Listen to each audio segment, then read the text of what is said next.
Hey, Godzilla fans. Uh, Today, as I promised, I'm going to do the 10th film in the Godzilla series. And trust me, I don't keep doing this on purpose, but I just like how this adds up. Which is the 10th Godzilla film in the series. This is the 11th review in the Godzilla dissection.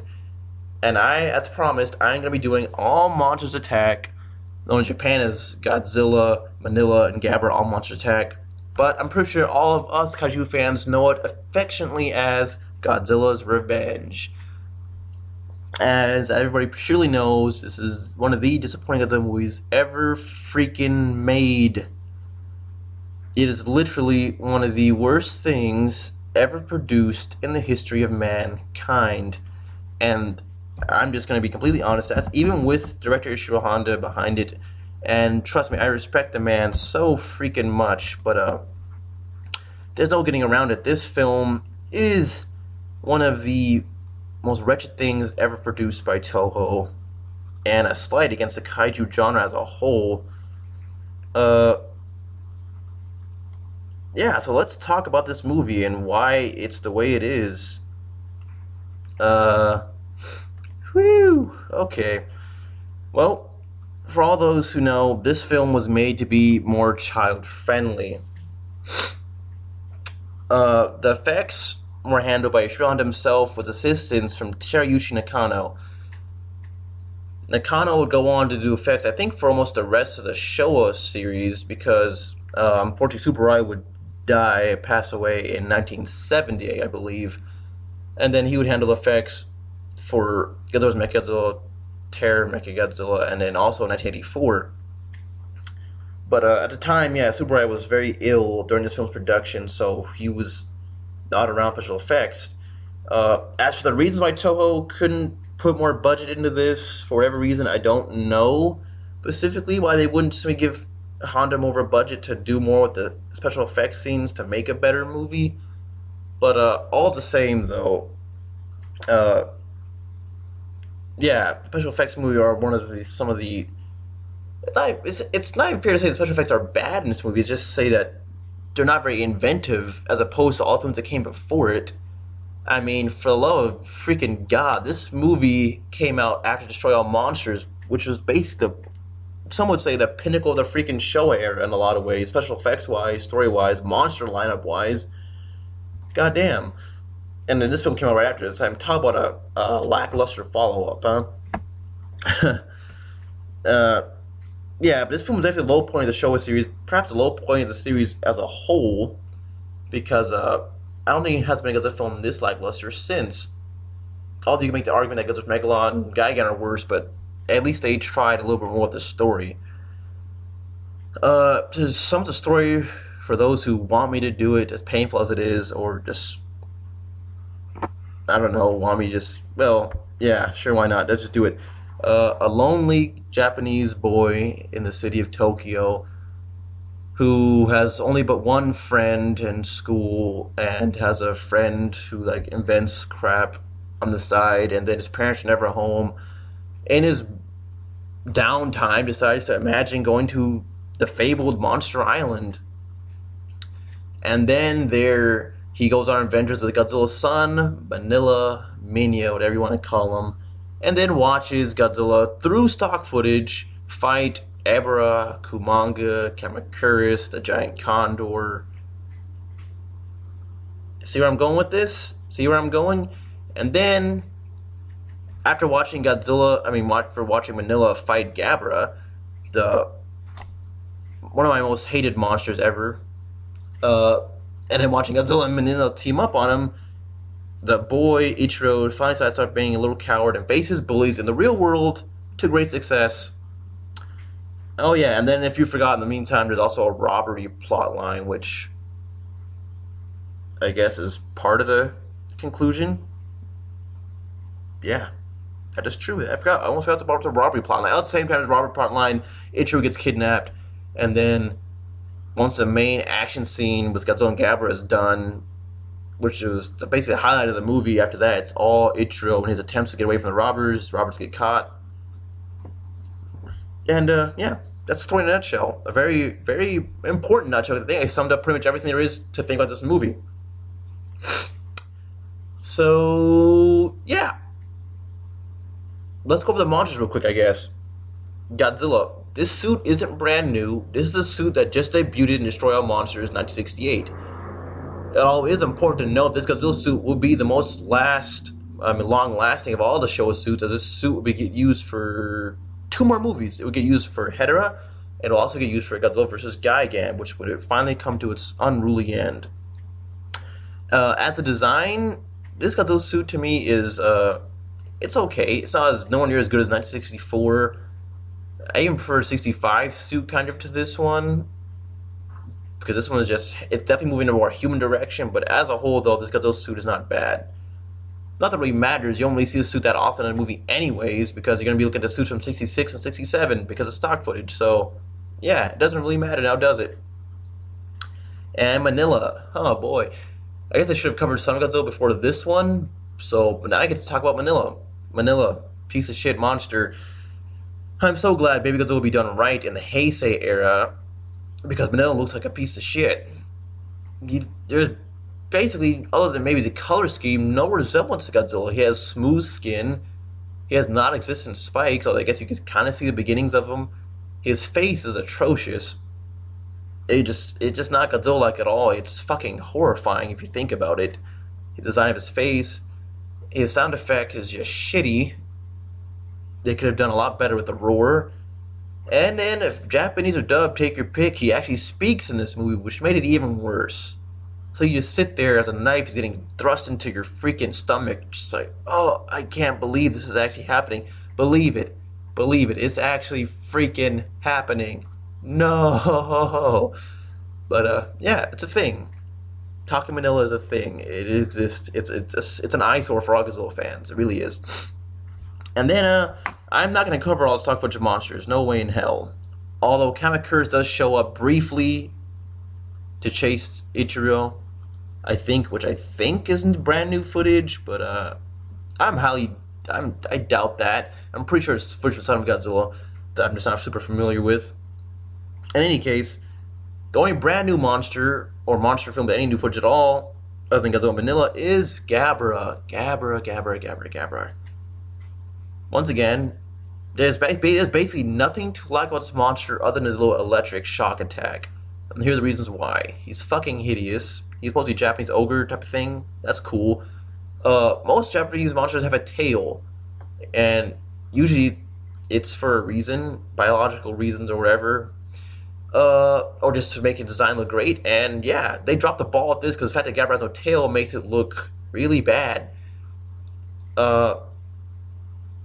Layer texture of the skin looks great. Color scheme, sure, why not? The Y has orange hair, I have not a fucking clue. Very annoying roar.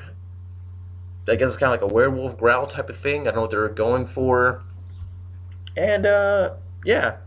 Gabra, also one of the weakest monsters ever, and Godzilla probably most likely.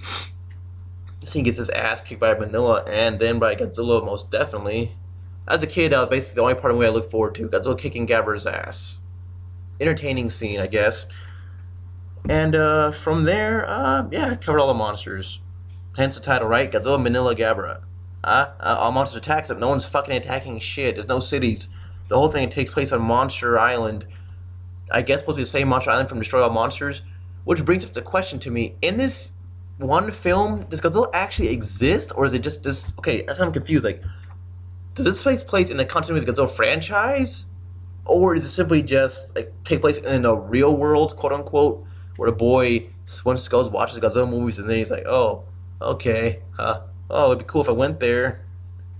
I'm leaning more towards it take place in the real world because Godzilla, other than that, Godzilla does not come up at all in any of the other characters' dialogue. And for, I mean, yeah, there's no evidence saying this takes place in the actual Godzilla franchise. There really isn't. Otherwise, a character might mention, oh, Godzilla, yeah, the guy who killed a bunch of people in 1954. Yeah, I remember him. Or remember when Ghidorah attacked? Yeah, that was freaking crazy. Yeah, that was incredible. Remember how much we lost in lives and property damage? No one ever brings up Godzilla in that light. They kind of look at the boy as a silly boy for bringing it up in the first place.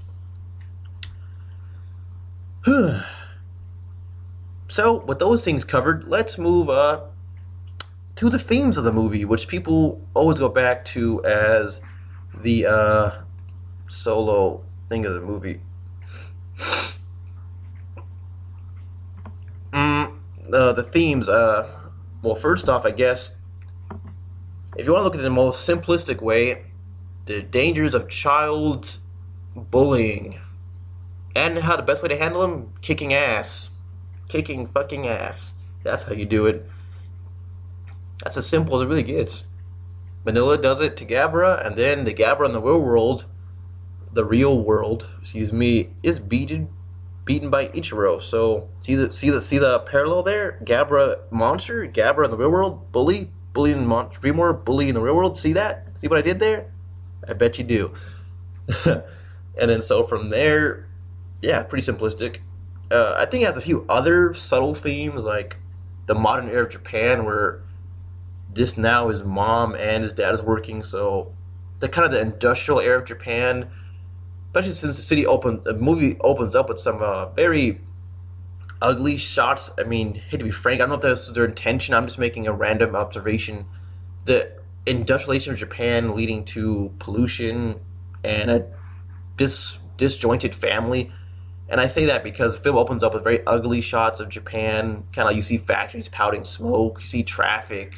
Nothing really extravagant or beautiful about it. And then you see this boy who's kind of lost in this maze of shit who finds his way home. And there's really, I mean, the thing with these movies up until this time, you also saw nice shots, whether it be miniature or real, of Tokyo's countryside and other things like that, the cityscape, which always looked amazing, miniature or not. Here we don't get any of that. We just see a very ugly urban Tokyo where he zigzags through old derelict places. And yeah, nothing really beautiful about the film as far as the landscape goes. So you gotta wonder. And then, of course, the pollution theme, I'm definitely just skimming for material there because, you know, it's only brief. You see the factory pounding smoke into the air. And I say that probably as a thing because then Godzilla's Hedorah would come after this movie and delve very deeply, sludge deep, if you want to make a pun out of it, this whole pollution topic. So, yeah, I think something was being hinted at there. And, yeah. So those are the so-called themes of the movie. As far as trademark history goes for Godzilla series, it would perform much worse, obviously, than Destroy All Monsters, seeing this brings nothing new to the table. It would mark the beginning of the end of the series because this is the last Honda. Godzilla from the Honda would touch until 75. So yeah, I'm pretty sure he was disillusioned and heartbroken after this movie had to be released. I'm pretty sure this is the nail in the coffin for him that really just pissed him off and made him not want to do this shit. And, yeah. This was just the beginning of the end for the Showa series. That's the way to sum this movie up. I own this movie. It has a very interesting commentary when you listen to it. The Classic Media Edition. Very sexy box. And, yeah. Watch it for the commentary, if nothing else. Or watch it if you haven't seen it. Go ahead, watch it one time just for the hell of it. But, I highly doubt you ever watch it again after that. But if you want to watch a mashup of all the fights in Godzilla vs. Sea Monster and Son of Godzilla, you could watch this, I guess. But still, Godzilla vs. Sea Monster and Godzilla, Son of Godzilla are still far more entertaining than this movie in so many ways. It hurts. So, yeah, that sums up my review. This is probably one of the shortest ones I've ever done, which is disappointing in some ways, but hey, there's not much I can do with a film like this. It really isn't. But in any case, I covered this a really dark place for such a child-friendly movie in the Godzilla franchise history. So, final rating would definitely be like 4 to 5 out of 10. Just bad. And, of course, like I said, as a Godzilla movie, is it still better than Gino? Sure, in some ways, but objectively, as an entertaining movie, not so much. But still overall, yeah. In any case, just put this in the shit basket for Godzilla movies. Yeah, I don't want to talk about this too much longer because it just puts you in a dark place. But the franchise, I remember watching this movie as a kid on VHS, And if you don't know, there once was a VHS tape of this movie, released by Scimitar, I believe. And on the cover, it had like 1985 Godzilla, like roaring. And then you have Manila right there in the front too, blowing smoke rings. He looks kind of alright, also very creepy as shit. And it says in bold letters, Godzilla's Revenge. And then you look at the back of it, and it says some kind of bullcrap storyline. I'm like, okay, that's odd, but it sounds alright. I'll enjoy this. Boy goes to Monster Island to see Godzilla fight. But god damn it. God fucking damn it. It didn't live up to my potential. Even as a kid, I was like, what the fuck? What the fuck did I just watch? You watch it on a Saturday morning, pop it in your VHS player, and then you just sit there like, huh. Well, I don't feel like doing any more Godzilla related things today. That's how it made me feel when I watched as a kid. I'm gonna go watch Jurassic Park or something. What the whew. But I'm glad I have it now as part of my collection, and yeah. That's Godzilla's Revenge, everybody. Never again.